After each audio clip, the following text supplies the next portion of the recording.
নেপালের ভয়াবহ প্রাকৃতিক দুর্যোগে যেন মুহূর্তেই বদলে গেছে চেনা পৃথিবীর দৃশ্য। পাহাড় ধসে পড়ছে, নদীর পানি উপচে পড়ছে, আর কাদা ও ধ্বংসাবশেষের স্রোত ভাসিয়ে নিয়ে যাচ্ছে ঘরবাড়ি, সড়ক ও মানুষের জীবন।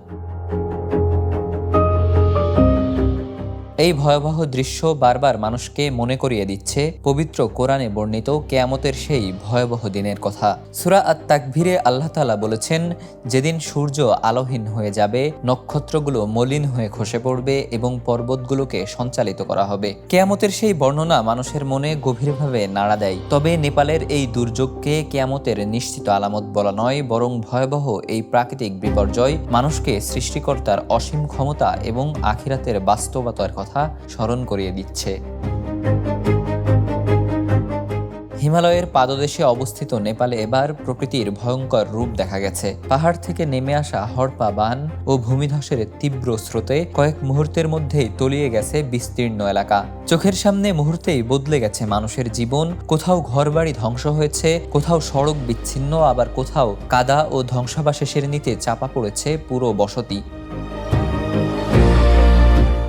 ধ্বংসস্তূপের নিচে স্বজনদের খুঁজছেন পরিবারের সদস্যরা। নিখোঁজদের সন্ধানে উদ্ধারকর্মীদের চলছে প্রাণপণ চেষ্টা। বিভিন্ন দেশের নাগরিকও নিখোঁজের তালিকায় রয়েছেন বলে জানা গেছে।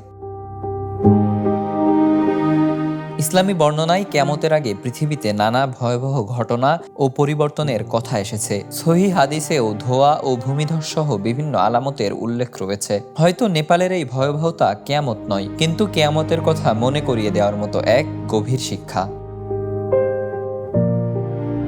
নেপালের ধ্বংসস্তূপ হয়তো আজ আমাদের চোখের সামনে একটি সতর্কবার্তা হয়ে দাঁড়িয়েছে। পৃথিবী যতই সুন্দর হোক, এই পৃথিবী চিরস্থায়ী নয়। একদিন সত্যিই সবকিছুর অবসান হবে, আর সেদিন পাহাড়, সমুদ্র কিংবা মানুষের কোনো শক্তিই আল্লাহর সিদ্ধান্তের সামনে দাঁড়াতে পারবে না।